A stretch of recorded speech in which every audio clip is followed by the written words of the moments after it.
Hey everyone, it's BrickLover18 here today with another episode of Ask Brick. Ask Brick is my Q&A show here on YouTube where you ask me questions down in the comments below and I answer them here on video. Today I've got a bunch of really great questions and I'm really excited to dive right into it.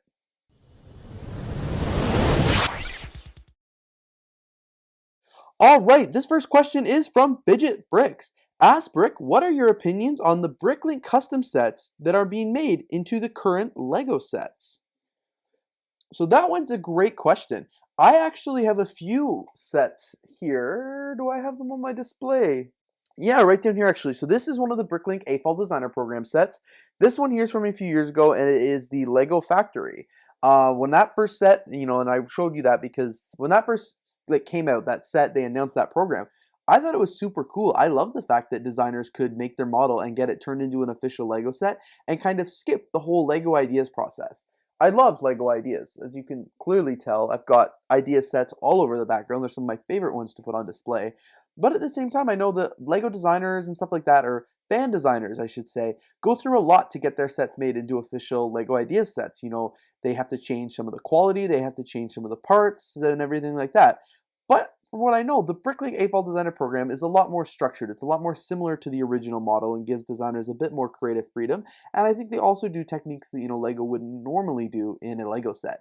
In terms of what I actually think, of the sets, I would say a majority of them are really, really good. I think they're, as I said, they're very talented builders. They do incredible things, and I think they're less limited on what they can do with their sets because Lego doesn't have a direct oversight of it.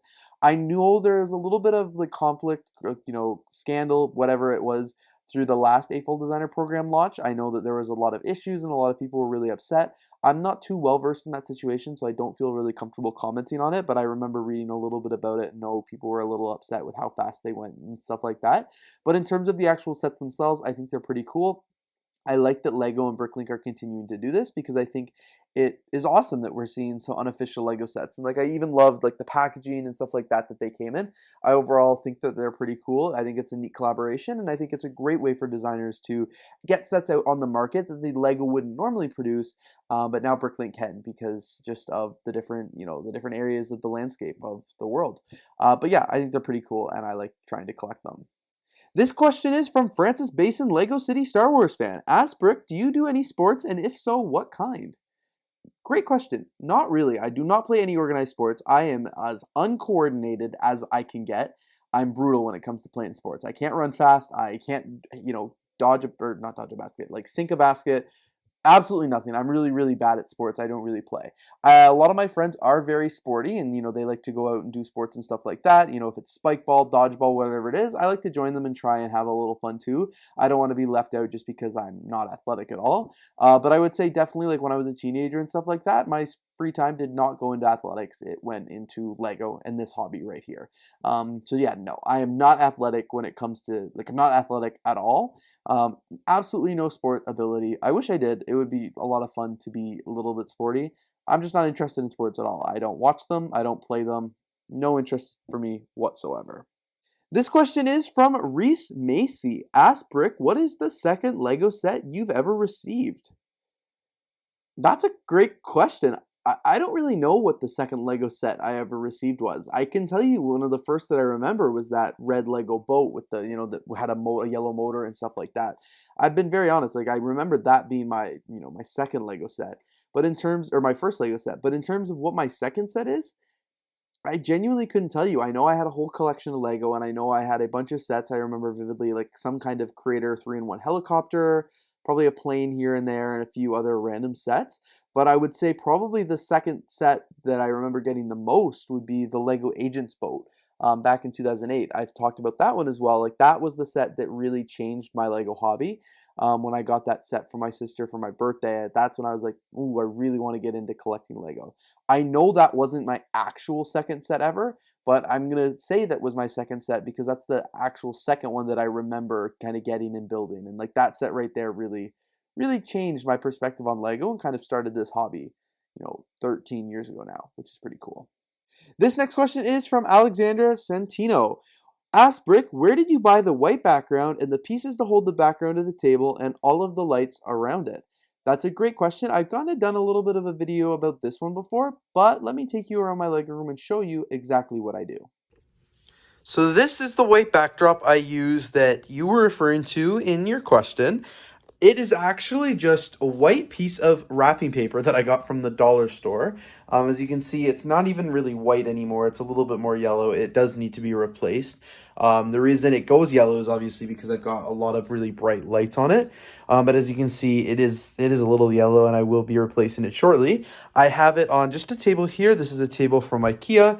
I cut it out so it was a perfect size, and then I just taped it up using painter's tape so it doesn't damage the wall. And when I switch it out, you'll be able to, like, I'll just do it the exact same way. Down here, I use clear tape just because I wanted to not be seen, or like the paper, if I ever like go over the edge or whatever. The lights are just studio lights from Amazon. You can just type in studio lights and you'll find them. Mine are, I don't even remember what brand, maybe Cowboy Studio or something like that. Very, very basic. I have them on microphone stands, so they attach right to the table, so I can avoid any additional legs or anything like that on the floor.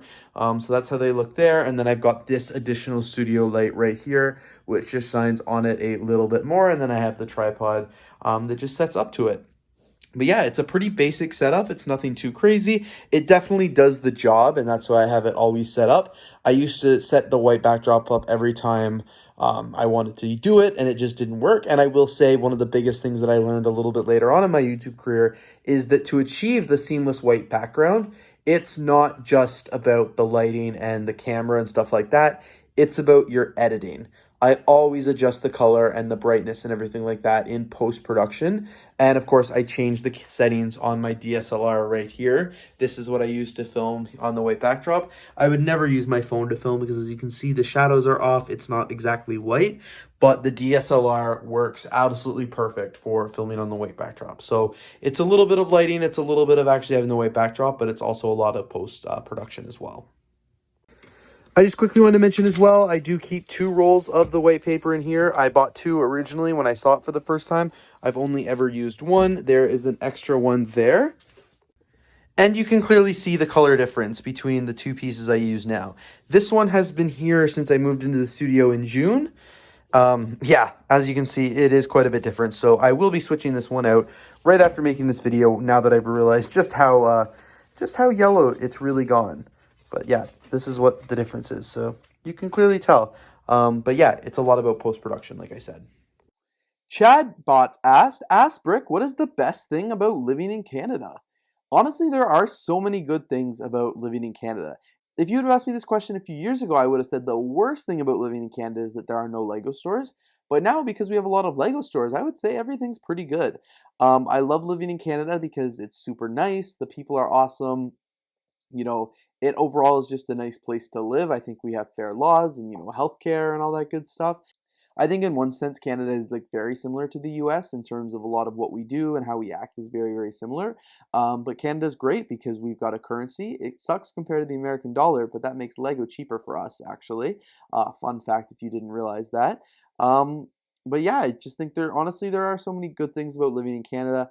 I wouldn't want to change it at all. Sometimes I wish I lived in America, but I do love Canada. I love Toronto.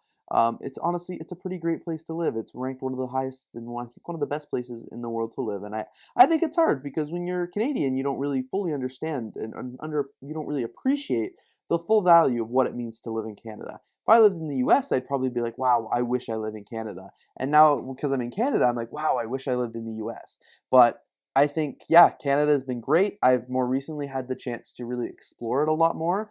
I went from, right before COVID, I've only been to 2 provinces, and I've had the chance to like visit 4 new ones, which is really, really exciting. I think that's like amazing. And so now I've been to 6 provinces in total compared to the 2 before COVID. And yeah, Canada is a beautiful place, a beautiful, beautiful place. No matter where you go, there's always really nice things to see, and it's just pretty incredible. So yeah, I love living in Canada. There's so many really good things about it. The food, poutine, beaver tails, all that good stuff. Lots and lots of good things about living in Canada. I cannot complain, and I honestly don't even know where to start. This next question is from Fidget Bricks.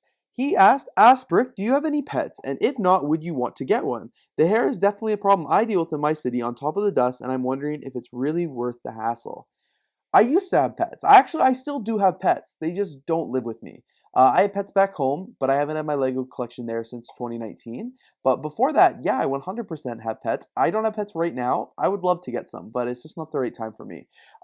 When I did have pets living in my Lego collection, like the place where my Lego collection was stored, some things I did to mitigate like pet hair and stuff like that is I always shut the door. I didn't let the pets in that room.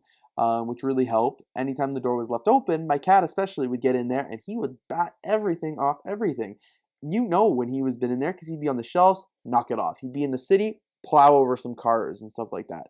So I really did do my best to try and keep the cat out of it and stuff like that because of course cat hair and all the dust is crazy. Like I said, right now I don't have any pets. I would eventually love to get some. I think it'd be really cool, especially maybe to get a cat or something like that here in my apartment. But there are no plans on that for anytime soon. And I know that if I did get a cat, they wouldn't be allowed in the Lego room. It would just be like every other room, every other time I've had a Lego room. Pets stay out of the Lego room, which I think would just make the most sense because I don't want them to destroy it. I don't want to have to put things away, and I just don't want cat hair everywhere and stuff like that. But yeah, no, the hair is definitely an issue. So I would recommend try and keep your pets away from the Lego collection and stuff like that. I think it would help a lot. And keep a lot of the hassle out of it. And then of course, like shut your door if you can, if you're able to, if you're fortunate enough to have a Lego room. Because I know not everybody does, so I want to clarify that. But yeah, no, I don't have any pets right now, but eventually I would love to get one. Alright guys, I think that's all the questions that I'm actually going to answer for today's episode. This one is a little bit of a shorter one, but there's some good questions here that are perfect for the next episode because they're all kind of the same theme. So I think I'm going to stop it here and be able to answer those in the next episode and have a more consistent episode versus doing some here and some now. I know it's a bit shorter, but I do hope you understand. Anyway, thank you guys so much for watching this episode of Ask Brick. I really enjoyed filming this episode, and I just love answering all your questions. I really appreciate it. Please make sure that you continue to leave them down in the comments below. I can't wait to get to them, take a look at them, read them, and answer them here on a future episode. So thanks again, guys, so much for watching. If you enjoyed, don't forget to leave a like, comment, and of course, subscribe, and I'll see you in the next video.